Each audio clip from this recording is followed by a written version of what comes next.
I had the privilege of getting to know Peter a year ago. He reached out to the Organization for Competitive Markets on issues related to concentration within the industry. So obviously it was a good place to reach out, and we responded. I responded to Peter, and it was in regards to JBS merging in Australia. And we had a dialogue back and forth, and we ended up drafting a letter from OCM, and then submitted that to Australia. And I'll let Peter explain the details on how all of that worked. But I think if you read your program here this evening, same bull crap, different country. And they're dealing with the same thing in Australia that we're dealing with here. And I guess the reason why Peter had reached out, this is at least the reason I thought he was reaching out, is we've already faced a lot of that concentration in this country. And if they haven't yet faced it, they will be facing it. And they were obviously concerned, and they wanted some advice given from this country to that country's officials to kind of head it off so that they don't end up like we are right now. So I'll let Peter further explain that, and we look forward to your presentation tonight, Peter. Can you hear me? Okay, I think you're on mute. How's that now? Oh, perfect. Go for it. Excellent. First off, thank you, Mike. You're a very brave man. You haven't heard me speak in public before, so I hope I perform as expected. Thank you all for the very kind invitation to be with you for your annual conference, and I hope you've had a successful day so far. As Mike said, we've had a bit of a journey since we first started speaking, and it's probably the easiest to explain how we've got to where we are today. My history is I'm a sixth generation Australian farmer. My family have properties halfway between Sydney and Melbourne in the southern the western slopes of the Snowy Mountains in New South Wales, just near the Victorian border. There's a 4,500 acre farm there that my family still have. I've had a business career in investment banking, financial markets, generally involved in agribusiness all my life. And over the last 10 to 15 years, I've headed up the agribusiness practice for a specialist government relations firm, Nexus Communications. And we've done quite a bit of work in foreign investment review board decisions. The most famous one that we've done, it's probably go down in history as being the most controversial transaction in Australian rural agribusiness history, was the sale of the Kidman family's operations in Australia, who were the largest landowner with over 1 million hectares of rural property across all states in Australia. The Chinese were wanting to buy it, and they were having difficulty with that transaction. We were engaged by the Kidman board to assist with the transaction. When we first started on the deal, the selling price was at $196 million. By the time we finished with it, and it was purchased, the majority of it was purchased by Gina Rinehart, Australia's richest woman. The sale price was $356.5 million. And it's since been, the 30% Chinese shareholder has since been bought out in the last 12 months. So that was quite an interesting, significant transaction. I had a brief hiccup a bit over 12 months ago. I suffered from a thing called essential tremor, and it's a sort of a cousin of Parkinson's. My dad suffered from it. It involves the shaking of the hands. The most famous person that suffered from it was Katharine Hepburn. I don't know whether any of you have seen or remember her movies. and she had that beautiful voice that was quivering and shaking. So that was how it affected her. Mine affects me with my hands. As I said, my dad had it and was quite debilitating. So when I was approaching turning 50, I thought that I better go and do something about it because it was getting significantly worse, to the point where, shaving was difficult, brushing my teeth. I'd walk down the road to get a takeaway cup of coffee, and by the time I'd get back home, half the time the coffee had disappeared. The cup was only half full because I've spilt so much of it trying to walk up the road. So I went to see a very famous Australian neurosurgeon called Professor Dominic Rowe, and he said, yep, that's fine. We've got the medications and drugs to be able to deal with this. But while you're here, we'll just do a little bit of a checkup. So he did an examination and said, has anyone ever mentioned you might have a heart murmur? I said, no, they haven't. He said, oh, well, just to be on the safe side, we better go and get that checked out. And on the 15th of December 2020, I went and had an echocardiogram. And the technician and the doctor said, well, the great news is you don't have a heart murmur, but the bad news is you have a really, really, really big aneurysm on your aortic stem. And they said, you're incredibly lucky because most people don't know about this until they're being chopped up on the autopsy table when they drop dead very suddenly. And mine was at a size where they said, well, you pretty much need immediate surgery to have it replaced. It's a bit like the principle of blowing up a balloon. The bigger the balloon gets, the closer it gets to popping. And mine was getting quite big. So on the 3rd of February 2021, I went into hospital and had my aortic stem replaced, the whole open heart surgery job. They replaced the valve and grease and oil change and all the rest of it. The only problem was I didn't wake up. I spent the next month and a bit in a coma. I had a stroke. I had blood clots. I caught pneumonia.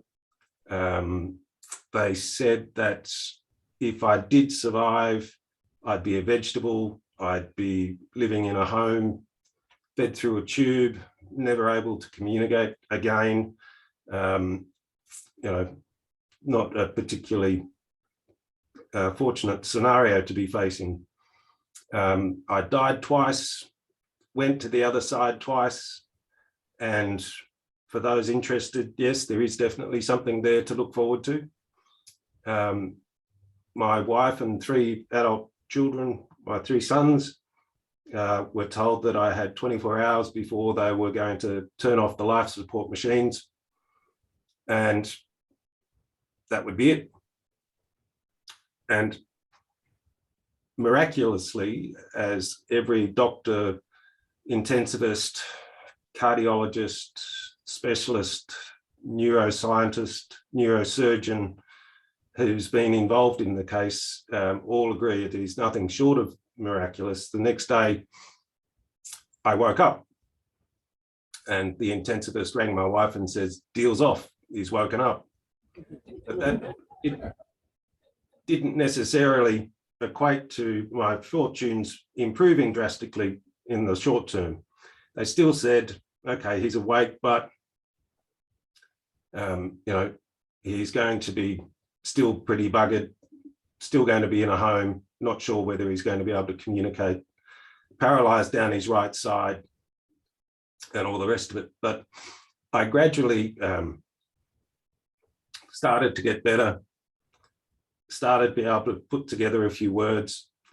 And about a week or so after I first woke up, I remember being in the bed and my oldest son, Bill, was in the room. And he said, I think Dad's bored. need to get him the radio so he can listen to what's happening. And the nurse said, what radio station does he listen to? And my son said, 2GB, which is a Sydney-based radio station that at the time was hosted by a fellow called Alan Jones, who's a very conservative, older commentator and radio host who's now retired. And one of the nurses, who I nicknamed Nurse Ratchet, said, isn't that for old people? He doesn't want to listen to that rubbish. And they started having this discussion, and I motioned for my wife to come closer. And I said to her, tell them to stop taking the piss out of me. And then apparently there was complete chaos, because they realized that my mental capacity had returned to some extent. And my wife looked at the nurse and said, yep, this is him. This is definitely something he would say. So I then had another 2 months in ICU, another month in rehab at a local hospital where I live in the Southern Highlands, just about an hour south of Sydney. And I'm pretty much back to about, I reckon, 98% of where I was before. Shakes are gone, which is a good thing. But I don't recommend such a drastic procedure to alleviate an essential tremor. It wasn't long after that I was contacted by a friend of mine that's the agribusiness practice manager for PwC in Australia, a bloke by the name of Greg Quinn. And he had a client, B.E. Campbell, the Campbell family in Australia, very successful family business in the pork business. They have a huge operation in Australia and deal with all segments, supplying supermarkets, delicatessens, pardon me, the small goods market, boutique product developers, really big business. And they were trying to acquire the River Lee pork processing plant down in Corowa on the border between New South Wales and Victoria. It was owned at the time by a private equity firm based in Singapore, and they wanted to exit. They'd had difficulty getting the results they wanted for the business. And B.E. Campbell saw the opportunity to acquire that business and to become fully vertically integrated. Made sense. They'd had a good strategy. They were the bidder with the highest bid that was put to the vendors. But miraculously, at the last minute and without explanation, the vendor announced that it was selling to JBS. And JBS, their price was $20 million at, I think it was about 170 million was the price they put in, whereas B.E. Campbell put in a bid closer to $200 million.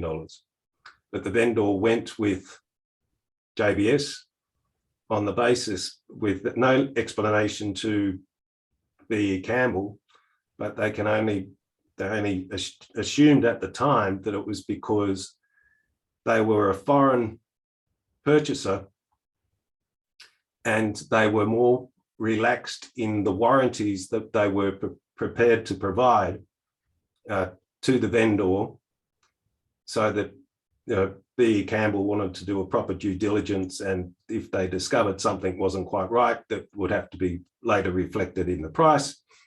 And the vendor said the least risk option was to go to JBS because they wanted less hurdles.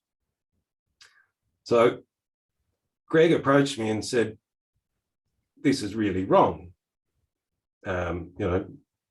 Everyone knows the stories about JBS and the meat packers and the experiences that you've had in the States, the experiences that we've had here. The stories of malfeasance, corruption, price rigging, it's all there for everyone to see. And he said, look, it's just wrong. These guys have already got a huge footprint in Australia. Do you reckon we've got a chance to put a case to the Australian Consumer and Competition Commission and the Foreign Investment Review Board to put forward on character grounds and on competition grounds that JBS isn't a suitable bidder? And to which I said, of course, absolutely, bloody oath we should. And then that started the process of us being engaged by B. Campbell to lobby the government and explain why this transaction should not go ahead. And you won't be surprised that that was when we started to discover the depths and breadth of the trouble that the Australian industry is in and the replication that we could possibly see happening to what's happened in the States. We started a pretty significant advocacy program, and typically we break it up into 3 phases: education, awareness, and advocacy of the particular issue to representatives in the Australian government, in the Australian Parliament and the Senate. And as I like to say, by the very nature of the beast, politicians aren't necessarily the smartest tools in the shed. And they don't know a problem if they don't know a problem. They just do not have, in most cases, the breadth of experience and understanding in the real world to understand the decisions that they make and the impact that they can have, not only on farmers across any commodity, but also ultimately the consumer. We'd heard stories about the meat packers in Australia, and it's pretty much the same as yours, except we don't have Tyson Foods. It's predominantly JBS, Cargill, with their partnership with Tees Brothers, and a couple of smaller local firms.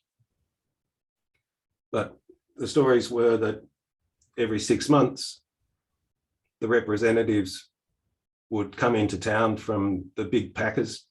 They'd hire a boat, go out into international waters offshore, and that's where they would negotiate the price that farmers would receive for cattle for the next 6 months. We started doing research on what information was publicly available about the way JBS conducts their businesses. And in 2014-15, there was a Senate inquiry into consolidation in the meat processing sector and its impacts on Australian farming and agriculture, and particularly in the beef industry. So I did some extensive research on the people that put in submissions to that inquiry, whether it was good, bad, or indifferent. And again, you won't be surprised to know that there were a significant number of people saying that their experiences and the behaviour of JBS was nothing short of appalling, bullying, intimidating, threatening, all the things that everyone has said and recognised is the way they behave were confirmed. There was one fellow, Tom, and his wife from Holbrook in southern New South Wales, who put in a submission to say that the market domination and the practices and behaviour of JBS were so appalling that he felt compelled to make a submission to the inquiry. And after the submissions were made public and the Senate reported the findings, JBS went through it forensically and identified everyone who'd made a submission and basically blacklisted them. This farmer from Holbrook had some cattle on agistment, and they had a representative from JBS come out to have a look at the cattle that were on agistment. They weren't the farmer's cattle that made the submission. They were just on his place on agistment. And he said to the agent and the JBS buyer, I've got a pen of about 80 steers over here that are pretty close to being ready. Would you like to have a look at them? And the guy said, the JBS representative said to the farmer, under no circumstances at any time will JBS buy another animal from you because of what you said in your submission to the Senate. And there were so many replications of that story. It was at this time that I started to look into other inquiries around the world and identified people that and countries that were having similar problems. Mike, I just have a little warning coming up on my computer that my battery's about to die.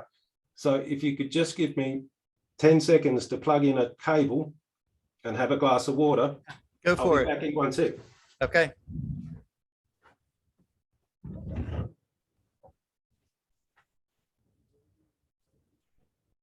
I forgot to mention this afternoon, principle that Yeah. Batista Brothers. Yep.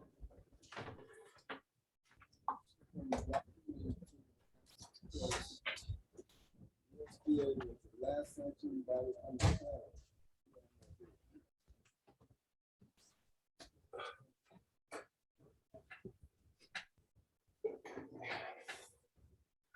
All righty, sorry about that.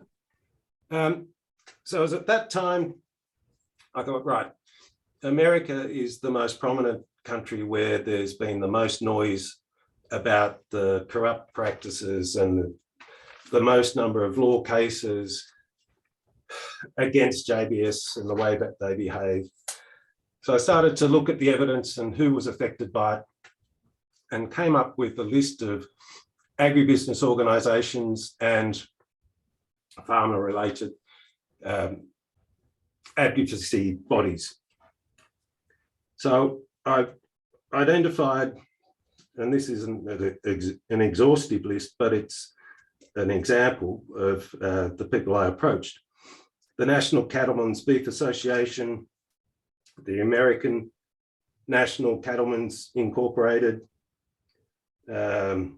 US Premium Beef, American Antitrust Institute, ARCAF USA, Iowa Hog Farmers Union,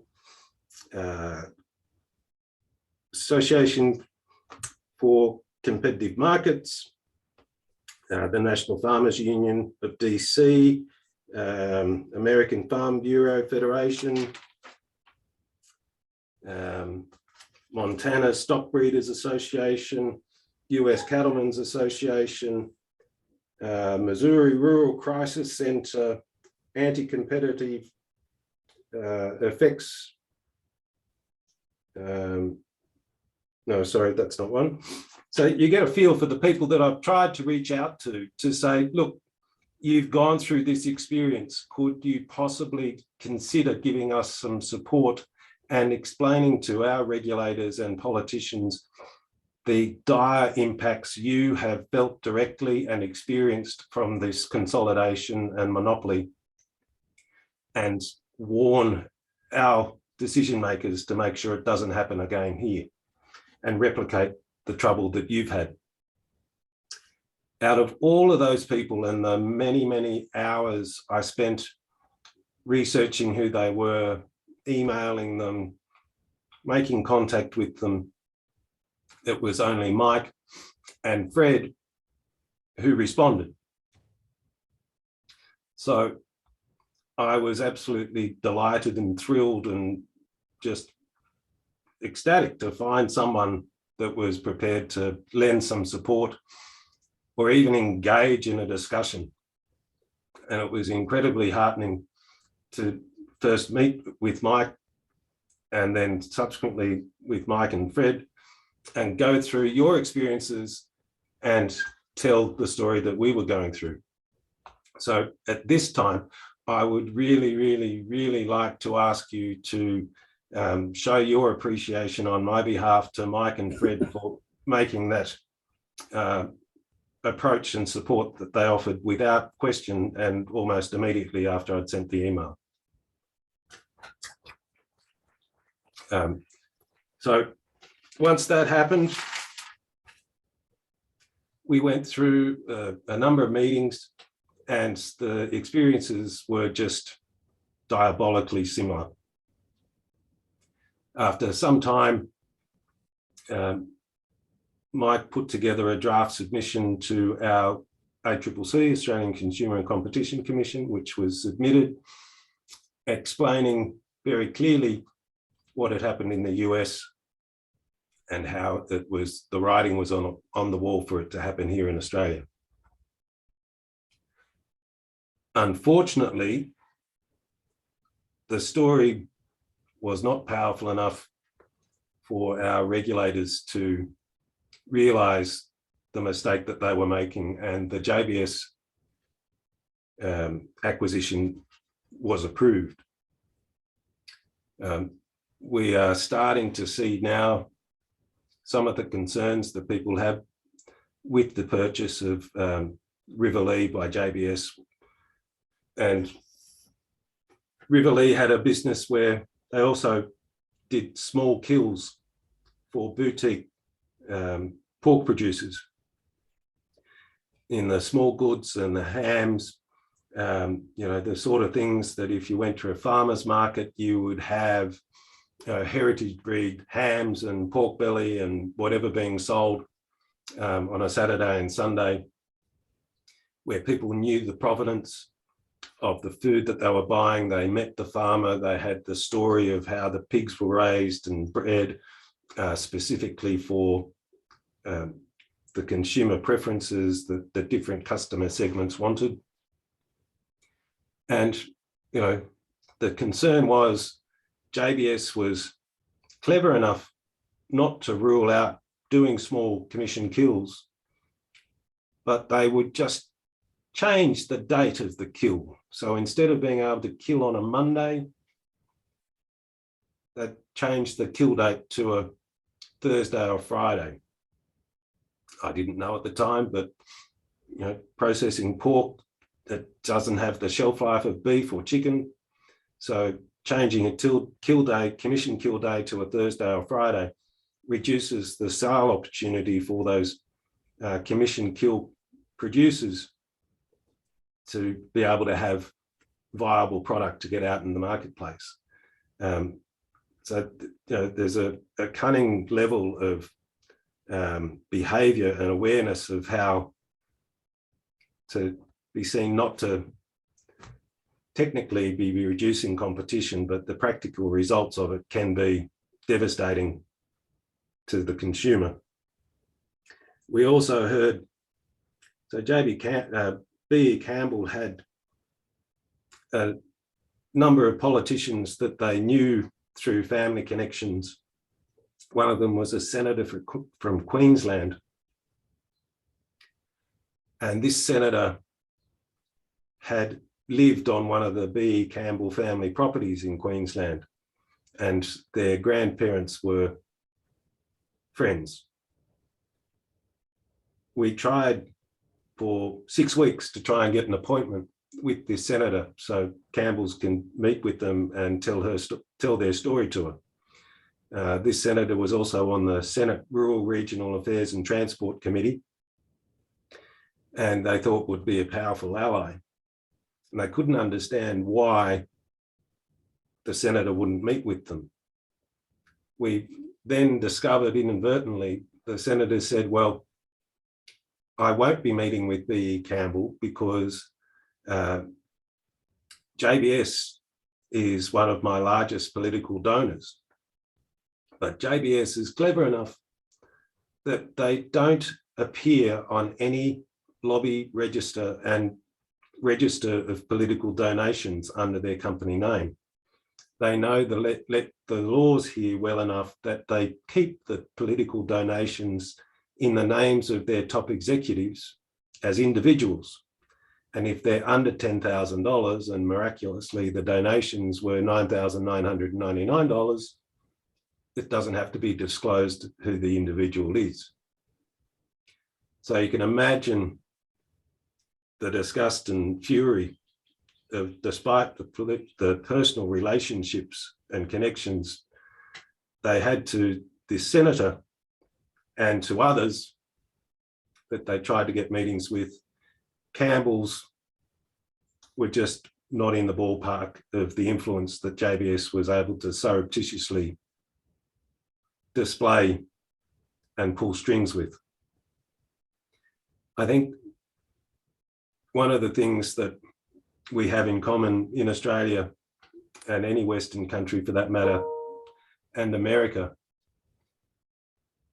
is that the consumer is tragically getting further and further removed from any understanding where their food comes from. They've increasingly got no connection with farming. You know, when I was young, every city relative would come out and spend holidays at their cousin's farm or a friend's farm. And you would do calf marking, you would do branding, you would do land marking, you would do a bit of fencing, you would have a bonfire. You know, someone would kill a sheep and slaughter it and put the chops on the barbecue. You experienced all of those things that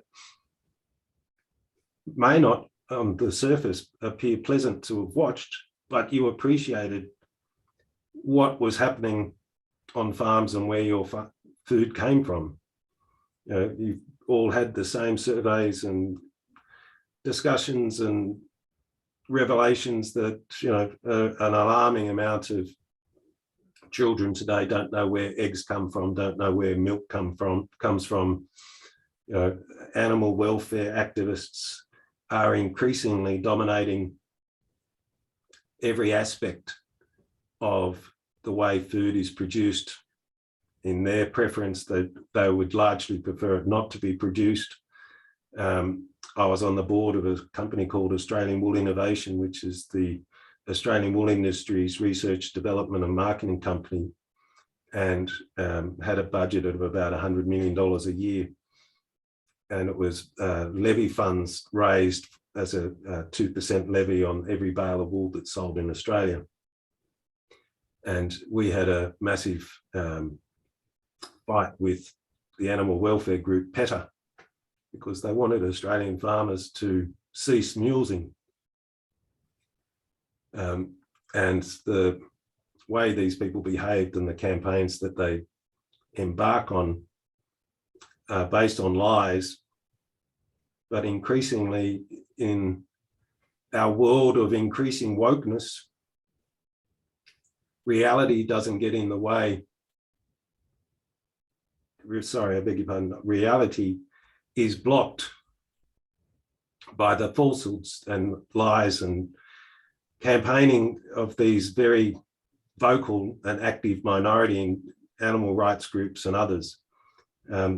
We've got the same situation here, and it's only going to intensify and make it harder when the consumer goes into a shop to buy a loaf of bread or to buy a cut of beef or a pound of mince, and they have no idea where it comes from. And they don't understand that, well, unless I see a label that says where that product comes from, that may be Brazilian or Australian beef, or it could be Argentinian, it doesn't say. Fortunately, in Australia, we have country of origin labeling, and it is a godsend here because it's very clear in front of you at the supermarket where your food is coming from. And I share your pain that you haven't been more successful in getting that passed over in the States yet, but hopefully it won't be far away. We're seeing it again with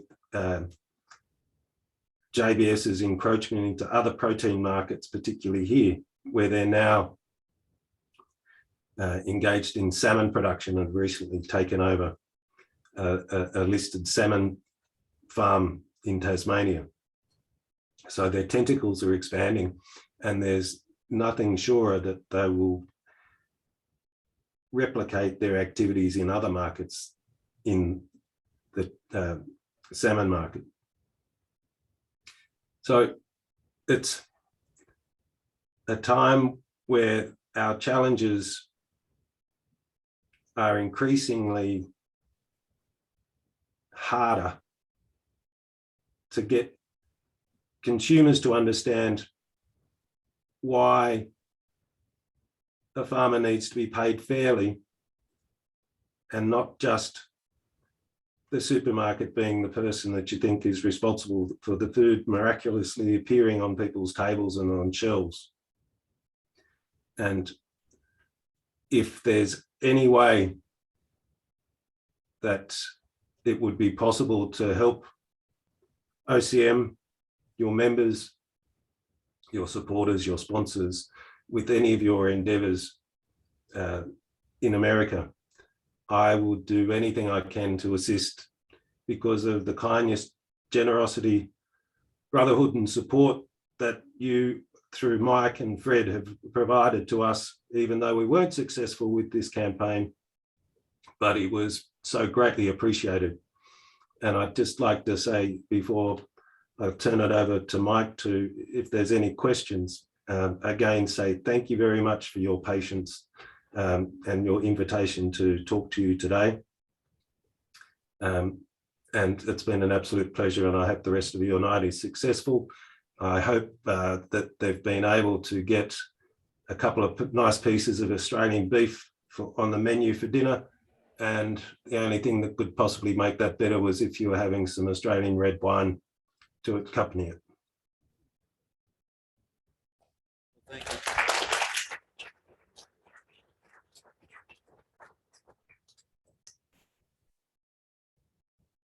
Thank you, Peter. I think there we go. I really appreciate your words, and I really appreciate the heart too, and just, you know, bearing it all to us and really giving the glory to miracles with you and your health. We're so thankful that you're here with us today, and I'm sure your family is as well. Are there? I hope so. Yeah, I'll turn the camera around so that you can see. Get to see you. Anyone have any comments or any questions? I was worried how many people were in the audience, whether I was speaking to 5 or 10 or 500. 3 votes away. I'll show you here, Peter. Okay, see if I can rotate without disconnecting any cords. So we have maybe 40, 45, 50. Right there. So Deborah has a question for you. Hi, Peter. Yes. My name is Deborah Mills, and I'm a dairy farmer in Minnesota, and also a board member for OCM. And I just want to thank you for sharing the testimony today. And it was very powerful, because it really shows that we are, even though we're on the other side of the world from each other, but it really shows that we have the same issues. And I think it really drives home the importance of remaining independent and having that infrastructure of independent processors, independent producers, and independent retailers. And that's what we've been talking about for all day today, is how do we be independent? And we do wish that for your country also, that you can develop that infrastructure. But thank you. My pleasure. I think what you raise a really interesting point, and I mentioned before about the animal rights activists, and all the, as I said, the woke community campaigners, whatever the issue is, you know them as well as I do, pick whichever one you want. They are a very, very vocal minority of people, but they collaborate so well. So I was alarmed. There's an area called Young in southern New South Wales, which is a quite prolific pig breeding area. And there was a producer down there that wanted to expand their piggery, excuse me, but had to put in council approvals. Council eventually knocked them back because they had environmental concerns that were highlighted by over 2,000 submissions to the council asking for feedback. Out of the over 2,000 applications, there were 4 that were local farmers and only 4 that were actually residents in Australia.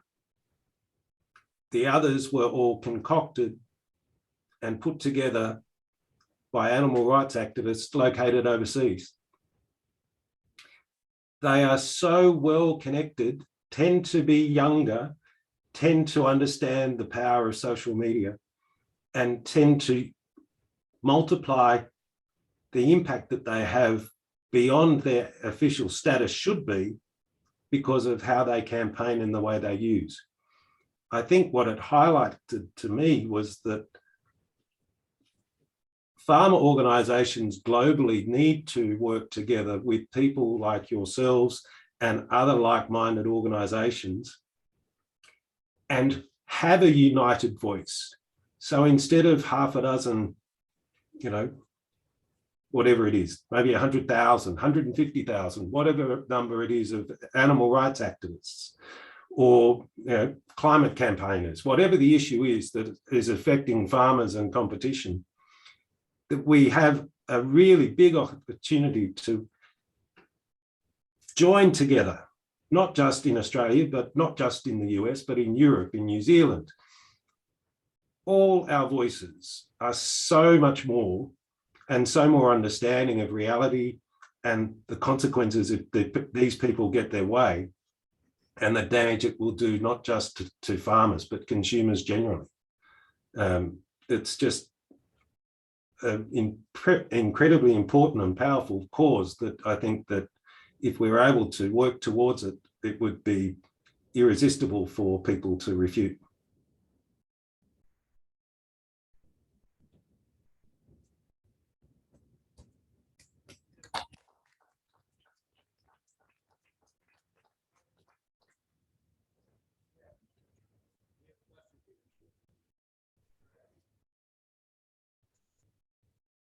Dave Wright is one of our board members, and Dave has a question for you.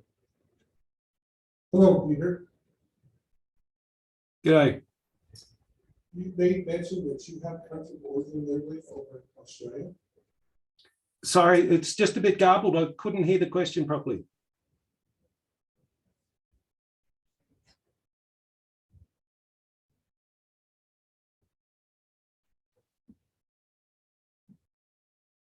So I got him to come up front. Hi, Peter. All right. Hi, Peter. Just like the hot seat or what? Yeah. So you made mention that you have country of origin labeling in Australia, is that correct? Yes. You have an animal ID system? Yes. Is that how? Well, I beg your pardon. We do. We have a national livestock identification system for beef cattle and dairy cattle. It's an electronic system with an ear tag, and it's fully traceable. For sheep, there is a property identification number, a PIC number, which every animal has, but at this stage, it's not an electronic system. But with the current threat of foot and mouth entering Australia from Bali, that is being, it's hastening along. Okay. So are those two separate systems, or are you referring to that system as being the country of origin labeling system? It is, they talk to each other, yes. They do. And are you still exporting beef to China? Not as much as we used to, but we still are. But you're still able to do that? Yes. Correct. We're not very popular with the Chinese, apparently. So I did several years. I did 14 years on the beef checkoff, the United States beef checkoff, the Cattlemen's Beef Board. And we had country of origin labeling, and as you know, it went to the WTO, and the WTO sided with Canada and Mexico, saying that we would have to pay $1 billion fine if we proceed down this road. But what I found out at the last meeting that I was at was that there was a Canadian official who come down to the States to talk to us about country of origin labeling. And he pointed clearly to us that they have an animal ID system, and that's the only way you can get into China. So I pointed out to him that he's segregating our meat from ours. And he said, no, that's not country of origin labeling. And I said, you are still segregating ours from yours, because otherwise you could not get into the Chinese market. Because China wants to make darn sure US beef isn't following to another country. So yes, we would like to have country of origin labeling, but we're also pretty adamant about not doing an animal ID system. See how this works? See how Yeah. this is played? I just wanted to share that with you. I just wanted